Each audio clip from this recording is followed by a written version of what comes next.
It's time for a new thing, yeah. It's time for a new way to look at it. Hey everybody, it's Brad Ross here from MakeMagicMoney.com and ItFactorLive.com.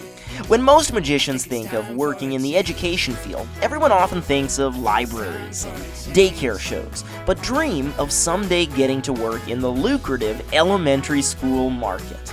Being able to make a lot of money, working only Monday through Friday, having the weekends off, and summers off even, to pursue other markets, to travel or just be with family.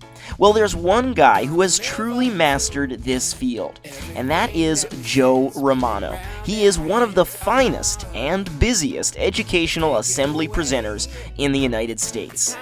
I'm lucky enough to call him a friend, and even luckier he came to my workshop, It Factor Live, this past November. So enjoy this sampling of what Joe shares on his full-length DVD as part of the It Factor Live 2012 DVD home study system. I'm very excited to have Joe Romano. Joe and I have been friends for, a number of years. We first became friends when I bought an illusion off of him. I think that was how we first met. And Joe is just an incredible guy because much like Ryan, who you were just blown away by, him and Joe are two guys that you don't read a whole lot about, you don't hear a whole lot about, and as much as Ryan just impressed the pants off you with all of his great ideas and his marketing and everything like that, Joe's going to do the same with his techniques for school show bookings that can not only be applied to the school show market, but any market really, because these are techniques that work. They're out there, and he's working and making a living off of them. He's working solid 10 months out of the year, Monday through Friday. You just had an incredible October. And you worked every day, didn't you? Every day. Every day. Every day. So doing school shows during Monday through Friday, and then Friday night, Saturday and Sunday doing theme park at Six Flags Great America. Wife loved it. He was out of the house. Yeah, exactly. Out of the house, making money. She loved it.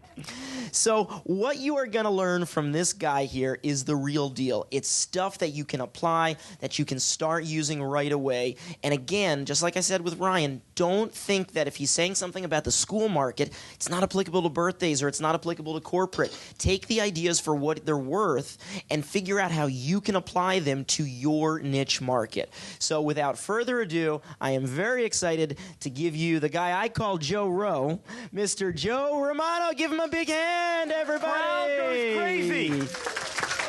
Crazy. Joe Rowe. Maybe not. Okay. So how's everybody doing? I want to give a little what's the word I'm looking for? A little. I don't lecture. Okay. I've never done a keynote before. I did this for you guys. And so it might be a little choppy at times, but my goal is that when you leave here, in fact, you're not leaving here until you get at least something, okay? We're not going to leave here until you, if it's a marketing tip, if it's a performance tip, I don't want you to leave this room until I've given you something that's going to improve your performance or improve your business. That is my goal, okay? That is my goal. So fair enough? Fair enough? Okay, so just a little quick background. How many, Brad interviewed me at a little webinar a few weeks ago. How many of you heard that?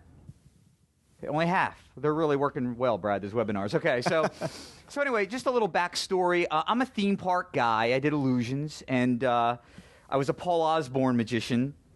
So Paul Osborne puts up these shows in these little theme parks, and he normally, Mark Wilson used to hire actors to do the magic show because he could pay them less. But Paul was really cool because he hired magicians. And that was great because it got me my first start with illusions and learning how to produce large-scale magic for hundreds of people. And I really dug it. I dug doing big stuff. And later, so I was in a little theme park called Wild World in Largo, Maryland. It was later turned into Adventure World and later bought up by Six Flags. Now it's a Six Flags America park. So, but I did this little park for a summer. It was my first theme park. And what it did is it got me good. Tony Robbins says repetition is the mother of skill. You do something over and over again, and you'll get better whether you like it or not. And I got better. My little show then went to Six Flags over Texas, and now my little show is in front of 1,000 people at a time, and that was a rush, and that was pretty cool. So I just graduated college, and I did this big show in Texas, and now what am I going to do? I didn't want to be a starving artist. I did not want to know where my next dollar was coming from. That did not interest me at all. I really didn't have a passion for magic in the sense of the art. For me, it was I liked the producing. I liked taking 3 or 4 different pieces and then putting them together and then making it work for an audience. I kind of dug that, and I showed some talent at that. I think I'm probably a better producer than I am a performer. So I wasn't sure what I was going to do, and I had a job set up at Minolta selling copiers, door to door. That's what I was going to do after Texas. And then Paul, when that show closed in Texas, this is back in the late 80s, Paul wrote a letter to my mom and dad. I was still living at home at the time, like many starving artists are. And he wrote a letter to my mom and dad and basically said, hey, I've never written a letter like this before. I've been in business 20 years. I've never written a letter like this. But Joe's got a certain amount of talent to do this for a living. So I really think that you should support him in what he wants to do. So my dad took me out for a drive, and my dad basically said, we will support you for 1 year. We will pay all your bills for 1 year. You've got 1 year to try and make a living at this. And at that time, I really wasn't sure if I wanted to do magic.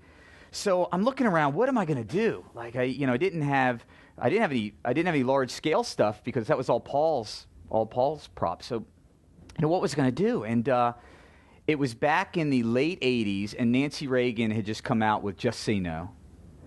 So where can I make the most amount of money in the least amount of time? And for me, it was school shows. And but I didn't have any money. So to produce this show. And again, all my experience was illusions. So I did a few stand-up things. I didn't do a lot of slights. Everything was large scale. How am I going to do a school show? I don't have any props. So we had a tragedy. Now, no one was killed, but in our area, and I grew up in Southern Maryland, we had during a pep rally at a local high school, a set of bleachers collapsed. And during a pep rally, so all these kids were hurt, and helicopters and ambulances. It was kind of a big deal in Southern Maryland, and not a lot going on in Southern Maryland. And as a show of appreciation to the teachers who acted swiftly so that no students were harmed, large scale, they threw a party for these teachers, and they invited me to perform. I did it for free. So sometimes when I'm faced with, do I perform at a charity event? Sometimes you should say yes. So I did this gig for some teachers, and afterwards I started to talk up to some teachers about, I had this idea for a drug awareness show. And they said, well, here's this group called the Chemical People of Charles County, and they're like DARE programs. They promote drug awareness in schools. We'll give you $5,000 to produce a show. $5,000, right? So the first thing I did is I went and I got my nose done, okay? So I took all the money and I got a nose job. All right. I was Italian. I'm Italian. I had a nice Italian nose. It always bothered me when I was a kid. So I took all their money and I got a nose job. And I still have to produce a show. So I remember watching Wimbledon during the summer. And when I'm watching the tennis matches, I realized that around the stadium was all these signs for Rolex and Porsche and BMW, corporate sponsorship. So I went to local businesses and I raised money. I told them I would give them advertising on our show is called The Magic in You. And I sold advertising on like a big banner, basically. And I made another $5,000, right? I bought Collector's Workshop Kyber Cobra. So that was like $2,000 gone right there, right? So I ran out of money again, building the show. And then I knew somebody at the Yellow Pages, all right? Hey, Brad, is he here? Hey, Brad, thanks for the support. Appreciate it. All right. So we'll need that mic in just a second. So anyway, actually won't need the mic. Can I control that? Can I do it? We should just give Al this mic, shouldn't we? He's always give Al a headset. Why don't I? Ran out of money, so I had a meeting with. I knew somebody with the Yellow Pages. Remember the Yellow Pages, right? So wouldn't you think your life is set? If you were like the top-selling salesperson at Yellow Pages, wouldn't you think your life is set? And now look at you. All right. So anyway, things change quickly. So I had a meeting with the Yellow Pages. They gave me $20,000. Oh my God. Yeah, $20,000. No. That's coming. So I'm 48. It's coming. That's my 50th birthday present, probably. So anyway, so now I built my show, and we started touring schools, and what this taught me is, and the reason I think that I got this this springboard for my school show business is after 5 or 6 years of having the sponsorship, that dried up and that money was gone, and I had to start working solo, like many of you in this room work solo. Is what I realized is doing that big show early on, people were getting greater value for their money, and word traveled quickly about my show. And so it kind of taught me a really, really good lesson, is that when you're building a business, so if you're just starting doing school shows, give people more than what they're asking for. And I think it'll help you, okay? The lesson to all this. I wanted to give you a little background about what I do. Now, I still do a couple of ego boosters, what I call a year. Not anything like what Ryan does, but I do a Six Flags show once a year. I do a lot of work with Larry King, Cardiac Foundation. I get to work with a lot of celebrities. So 95% of my business is school shows, but I do a few ego boosters throughout the year just to get that Copperfield crap out of my head. So anyway, before we start, I wanted to dispel two myths that I have heard when I was growing up and getting into business, okay? And these are two things that just drive me crazy. And this is myth number one. There is enough work for everybody. This is a total crock, okay? Al's in Baltimore, which is kind of my area. If Al is out doing a school show, that's a school show I don't have. Okay, I love Al, but we're sort of competitors. Okay, but there's not enough work for everybody. I'm a busy guy. I'm like the #1 guy in my area, but I still have 35 open dates a year. Okay, so there's not enough work for everybody. So you got to be really good at what you're doing. Really good content, really good marketing. We're going to talk a little bit about that. So that's a myth. I don't think there's enough work for everybody. Just my opinion. Myth number two. I love this one. Show business. Business is the bigger word, so we need to spend more time on business than the show. No. If you suck,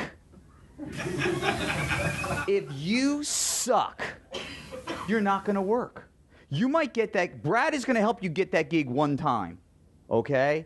But you got to be good at what you're doing, okay? You got to have the show. If you have a great show, it's amazing what things happen. It's amazing how people talk about you. So I'd like to give you some ideas in creating a great show. So again, I don't know if you agree with this, but I just think that the show is the thing for me, okay? So let's move on here. Okay, what else we got? My first. Oh.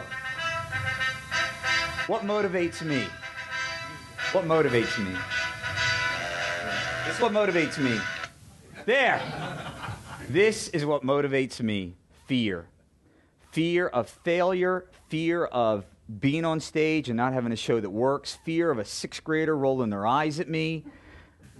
I lie awake at night thinking about ways of touching an audience and getting an audience to react. And fear is my fear. But this is what scares me more than that. An empty calendar. These blocks are the bane of my existence. This scares me more than anything.